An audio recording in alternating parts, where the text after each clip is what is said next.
Hello and welcome to another session of the My Solo 401k Financial My Community Daily Webinar Series. Thank you so much for joining. We're excited to get started today. We're going to jump right in with some of our content. As always, please like and subscribe if you're on YouTube. You can join us 24/7 on our community, mysolo401k.net/my community. You can post forums. You can check out our videos, our library. Check us out on YouTube so you can get all the notifications. We go live twice per day, once at 10 a.m. Pacific, 1 p.m. Eastern, again at 1 p.m. Pacific, 4 p.m. Eastern. So we're there's a lot of great super opportunities to engage, right? Ask questions, see what other people are asking. So you can always find the schedule at mysolo401k.net/webinar. So today we've come prepared with some great content. We want to talk about the differences between a solo 401k and a SEP IRA, and specifically why it's a no-brainer to sign up for a solo 401k over a SEP IRA if you're eligible. You'd be eligible if you're self-employed with no non-owner, non-spouse, full-time W-2 employees working for any business owned by you or a spouse, if any. So we'll talk about why it's a no-brainer here in a second and why it's a slam dunk to go with a solo 401k over a SEP IRA. But before we get into that, let's focus on some of the housekeeping. So as always, the presentation is being provided for educational purposes only. It should not be construed as tax advice, legal advice. We're not giving tax or legal advice. When making an investment decision, please consult with your tax attorney and financial professional. All right, so let's jump into it. We put together a blog. Let's take a look at that blog post here. And that's a good starting point. If you have questions or topics you want to discuss, this is always a live Q&A as well, so please don't hesitate to chat that over. So yes, why most self-employed professionals choose a solo 401k over a SEP IRA? Well, because it's a no-brainer. Why is it a no-brainer? Well, this is a great starting point, is because of the features of a solo 401k. So, and it goes back to why people want to sign up for a solo 401k. One of the top reasons is making contributions. A solo 401k has the highest contribution limits for any defined contribution plan available to self-employed individuals. Moreover, with a plan like ours, you can make multiple types of contributions. You can make pre-tax contributions if you're looking to reduce your taxable income now, or you can make Roth and or mega backdoor Roth contributions if you want to maximize the dollars going into a Roth account so you've got that potential for tax-free growth. So our plan allows for mega backdoor Roth contributions. Yes, Secure Act 2.0 allows for Roth contributions to a SEP IRA, but it's still limited to employer contributions. So it's still just going to be a percentage of your self-employment compensation. Whereas with our plan, you can make what are called voluntary after-tax contributions, where the limit is 100%. So you can contribute dollar for dollar your self-employment income as a after-tax contribution all the way up to the overall limit. For example, $69,000 for 2024, $70,000 for 2025, or even more if you're older than 50. So if you look at the bottom feature, easier to maximize contributions, that's what we mean by that, right? So you've always had the ability to make employer contributions to a solo 401k. That's the same type of contribution you can make to a SEP IRA. But the problem with employer contributions is it's a percentage of your compensation, whereas employee deferrals, voluntary after-tax contributions, which you can't make to a SEP IRA, those are going to be 100% of your self-employment compensation. For somebody who's behind on their retirement savings goals, the solo 401k is going to be a great vehicle to allow you to catch up. You don't need as much self-employment income to reach your savings goals and to reach the overall limits. So that's a huge difference, is the fact that when all those work in concert, right? The ability to make employee deferrals, the ability to make voluntary after-tax contributions, and that allows you to more quickly and easily maximize those contributions. So loan option. let's say you want access to funds on an emergency basis, or even not an emergency basis. You want to be your own bank and borrow from your retirement account. You can't do that from any type of IRA, whether it's a SEP, a Roth, a traditional. Can't do it. It'd be a taxable distribution. But if you have a plan like ours that allows for taking solo 401k participant loans, then you're going to be able to borrow up to 50% of the balance, not to exceed $50,000, and use the money for any purpose whatsoever. It's not going to be subject to taxes or penalties as long as it's properly documented as a loan and within those loan terms. We handle the loan documentation requirements as part of our service for no additional charge. The terms are that you could borrow up to 50% of the balance, not to exceed $50,000. Needs to be paid back in either monthly or quarterly payments, equal payments of principal and interest. The interest is going to be prime plus 1% or a CD rate plus 2%, with those payments spread over a 5-year term. Shifting gears, other reasons is the ability to invest in alternative investments. So yes, theoretically, you can have a SEP IRA that allows you to invest in alternative investments. I'm talking about true alternative investments like real estate, crypto, private placements, notes, etc. But you'd have to go to a specialty company, like a specialty trust company that offers self-directed IRAs, and ultimately they're still going to hold the money. Whereas the rules are different for a solo 401k. The self-employed individual, as the trustee of the plan, can have direct checkbook access to that bank account, to that brokerage account, which is going to allow them to quickly act on investment opportunities. So if you want to invest in alternative investments with checkbook control with a SEP IRA, you'd have to do it through an LLC. That's going to be more cost, more complexity, etc. With a solo 401k, with a plan like ours that allows for alternative investments, you're going to be able to quickly just and easily have a bank account, have a brokerage account where you can have quick access to the money and take advantage of investment opportunities.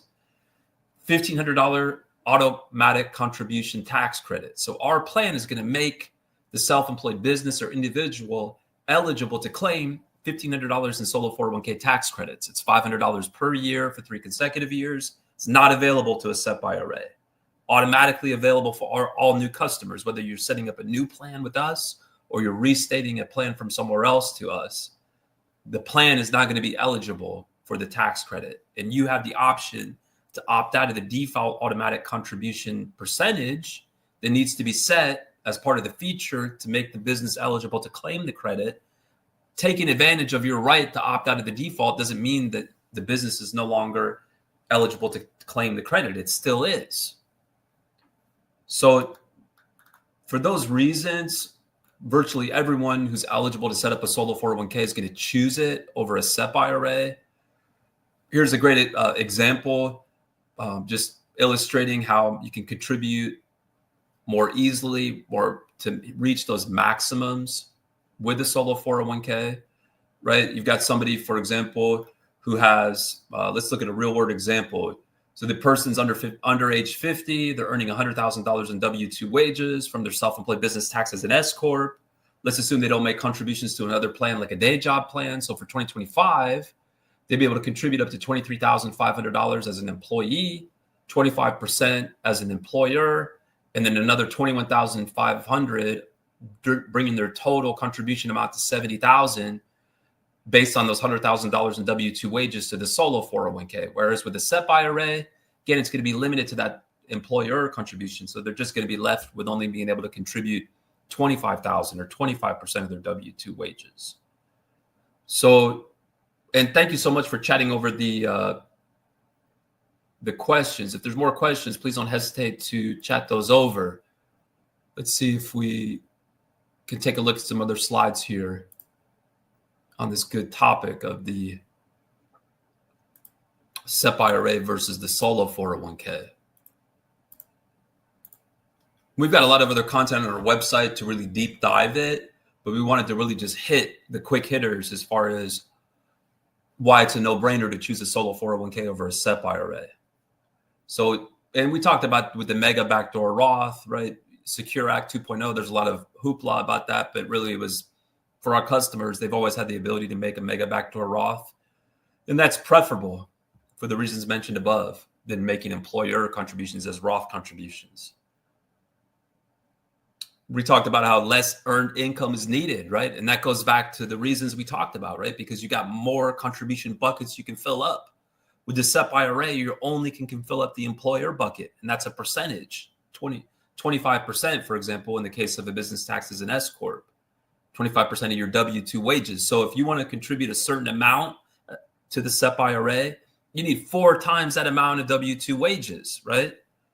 Because it's 25% of your W-2 wages that you can contribute. Whereas with the solo 401k, you got other buckets you can fill. You can fill the employee bucket if you haven't made contributions to another plan like a day job plan. You can fill the after-tax bucket. These are not buckets available to a SEP IRA.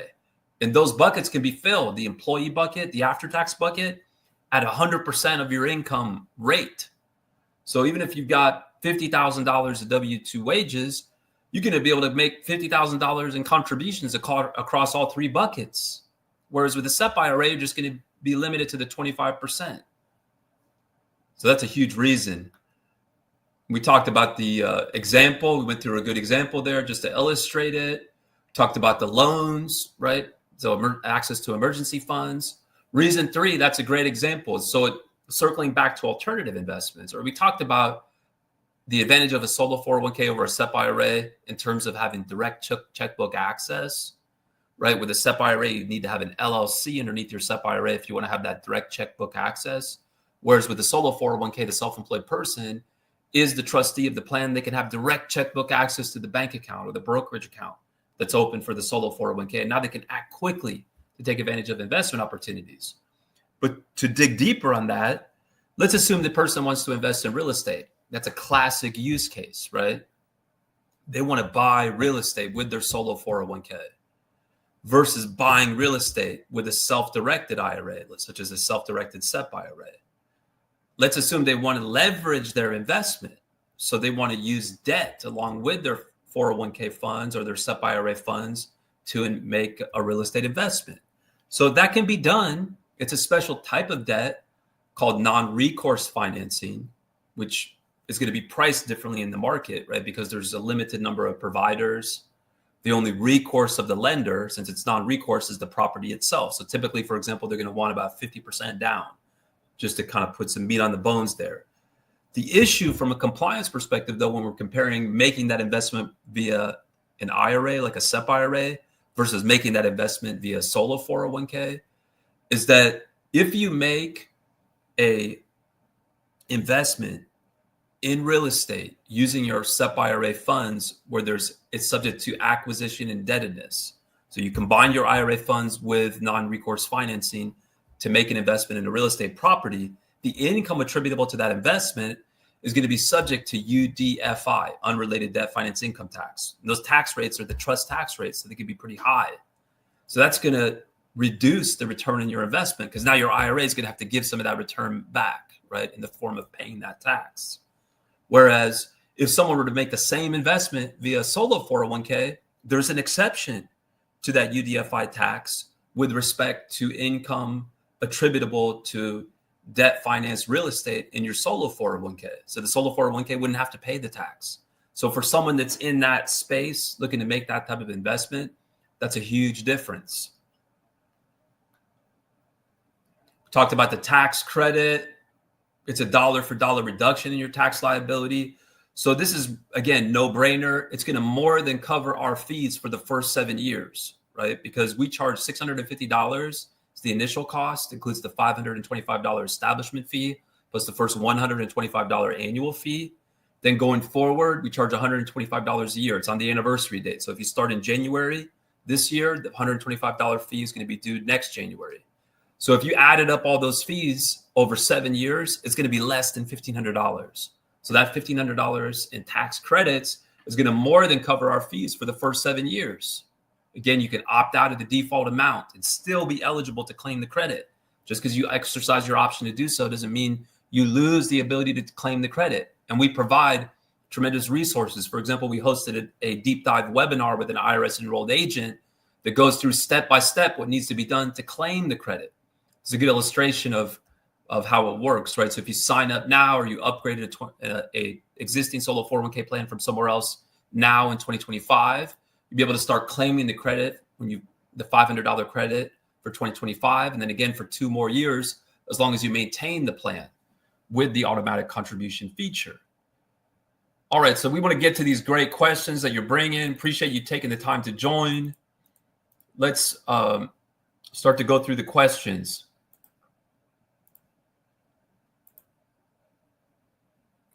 And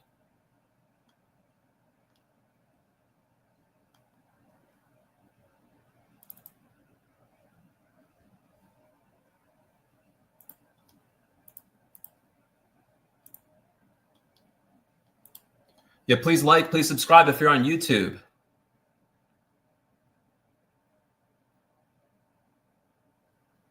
All right, 1 second, please. We generally try to focus on educational content that's good for the whole community, but I appreciate you joining here.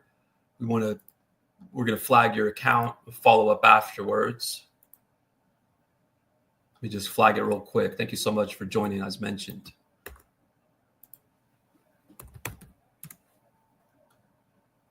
I'm referring to that question from Rob. Thank you, Rob. So we'll follow up afterwards here.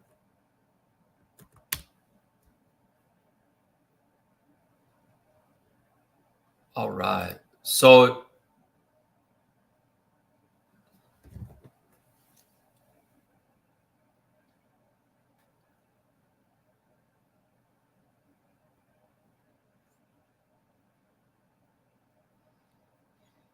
we get to the next question now. We flagged this one. We'll come back to it. Okay, 1 second.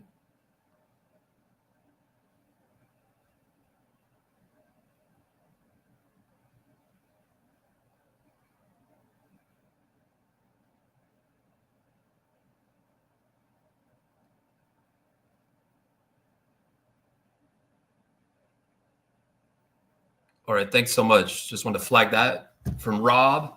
I'd like to ask if it's better to contribute $23,000 as an employee plus $46,000 as a voluntary after tax, or just skip the employee category entirely and just pay the $69,000 as a voluntary after tax. Well, if your goal is to transfer the money to a Roth IRA, yes, because if you make a Roth employee contribution, you'd have to meet a triggering event before you could transfer the funds out of the solo 401k to a Roth IRA. Otherwise, if the goal is to keep it into the Roth solo 401k account, it's really neutral. So it's a wash. There's no real reason one way or the other to do it. But that would be the reason if your goal is to transfer it to a Roth IRA, because you can transfer after-tax funds out with no triggering event required. Whereas if you put money into that Roth account, again, you'd have to meet a triggering event, such as being age 59 and a half or older before you could transfer the funds out of the solo 401k to a Roth IRA. Next question. I have a 1099 job. Can I contribute $3,000 every month to the after-tax solo 401k, convert to Roth on the same time every month? Yes, assuming you have the income to justify the contribution. You can fill out the form each time, or you can summarize it at the end. We'll take it either way. Just make sure you give it to us. What is the link for comparison? Good question. Thank you so much. Let's see here. It's right on our blog. FYI, it's our latest blog. But let me chat it over here. And of course, it's not the only link. We got a lot of good resources on our website. And you can go to our AI too. That's another place to quickly find resources. Solo401k.ai. We're the first provider in the industry to offer us an AI. We work hard to train that AI. Can you discuss how the account set up for the Solo 401k works? Do you need bank and brokerage accounts? Or could you set up a CMA account with Fidelity, for example, to handle all types of investments? It would be a non-prototype account or an investment-only account at Fidelity. But you don't have to have bank and brokerage. It could be both, though. That's fine. Or it could be one or the other. Or you could start with one and then add another. The key is that you have accounts opened up under the name and EIN number of the plan with separate accounts if you're going to have different types of funds, such as pre-tax versus Roth versus after-tax. So if you're only looking to make after-tax contributions and transfer them to a Roth IRA, and you're not going to have other types of funds in the plan, then you could just have an after-tax account. But you could always add it later. I mean, that's the great thing. I mean, our plan documents, which is really the plan, allows for it all. And it's built to accommodate it all. You don't have to use it all at the beginning, but you could always add it later. Yes, setting up a plan is a business expense. Well, I mean, we've been growing year after year. We've gone through multiple recessions. We've always grown. There's certainly no plans, but the good news is in the super rare event that something were to happen, we're not holding our customers' money. We're not providing investment advice. There's a robust process for people to switch plan providers. I mean, we have people every single day that have an existing plan that are converting to our plan. The process is called a restatement. So the individual would have time. What they would have to do is find a new provider that offers a plan that accommodates what they want to do, but they'd have time to find the new provider. So it's not going to be a problem. But good question. It's a natural question. I appreciate it. Is a Roth 401k worse than a Roth IRA? I mean, they're just different. I mean, it depends on what individuals' objectives are, et cetera. A lot of individuals will want to keep those after-tax funds in the solo 401k, in the Roth solo 401k, because they want to invest in alternative investments. It's kind of like the solo 401k versus SEP IRA discussion, right? I mean, our plan certainly allows for alternative investments. Whereas if you wanted to invest in alternative investments through a Roth IRA, you'd have to have a specialty provider. If you want to have checkbook control, you'd have to have an LLC underneath it. If you want to take a loan, that's another reason that folks will keep the money in the plan, or they think they might want to take a loan, they'll keep it in the plan. So those are some of the top reasons. And then things have equalized, right? I mean, there's no RMDs that apply to Roth 401ks anymore, just like there haven't been before RMDs that apply, required minimum distributions that apply to a Roth IRA.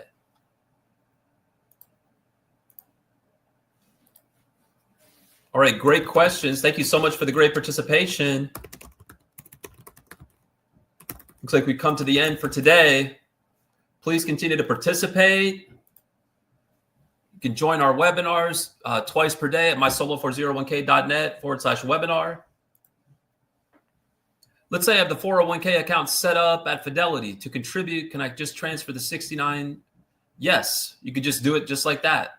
It can come from a non-retirement brokerage account at Fidelity.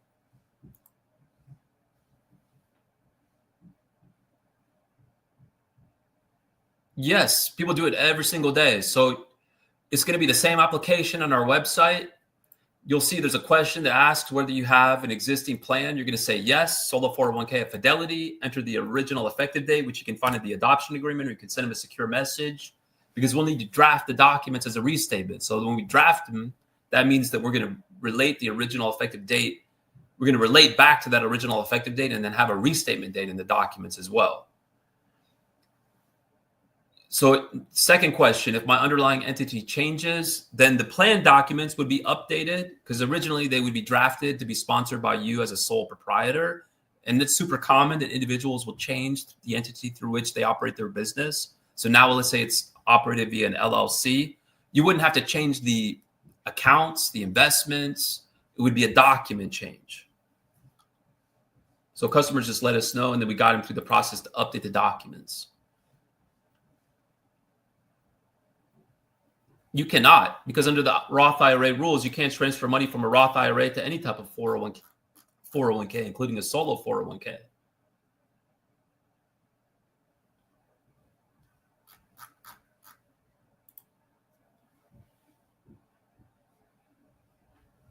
No, folks want to move it from the after-tax account either to a Roth 401k or a Roth IRA. Why? Because if there are gains in that after-tax account, those will be taxable. But if you move it to the Roth 401k or the Roth IRA, now the gains will be potentially tax-free. In other words, when you take it out of the Roth 401k or Roth IRA, if you take the gains out as a qualified Roth distribution, they'll be tax-free. So you want to move it to one or the other.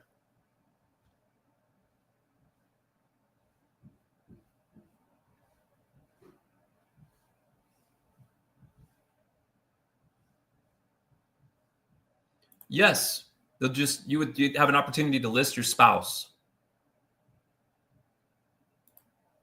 That's one of the questions on the application.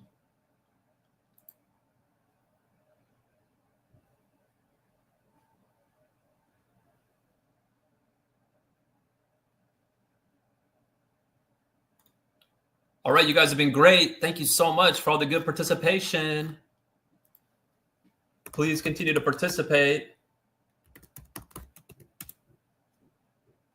We appreciate all the engagement. Of course, we love to talk about these topics.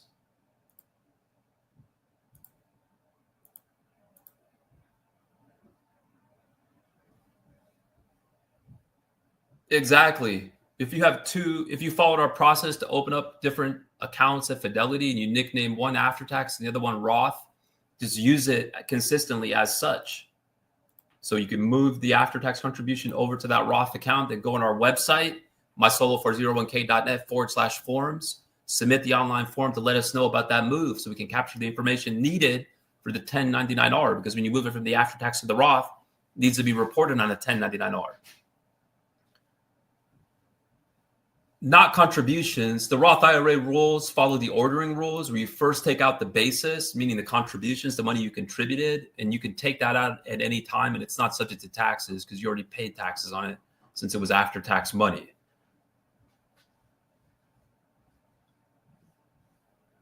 Those are the rules that apply to our Roth IRA, FYI.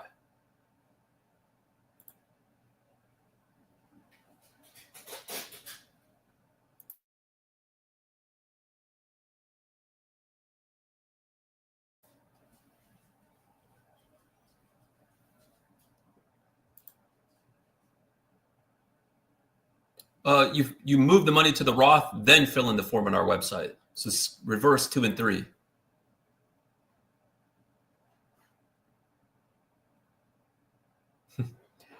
Well, we live and breathe it every single day, but we do appreciate the opportunities to discuss it. Thank you so much. Thanks for joining. That's why we like to be available on our these webinars.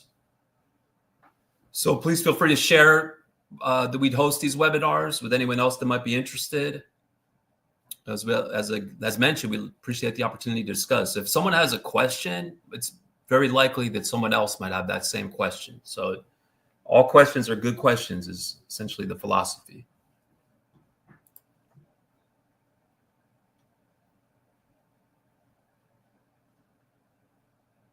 It's at mysolo401k.net/forms. So you're going to want to choose the one that says after tax to Roth Solo 401k, because that's what you did. You moved it from the after tax account to the Roth Solo 401k account.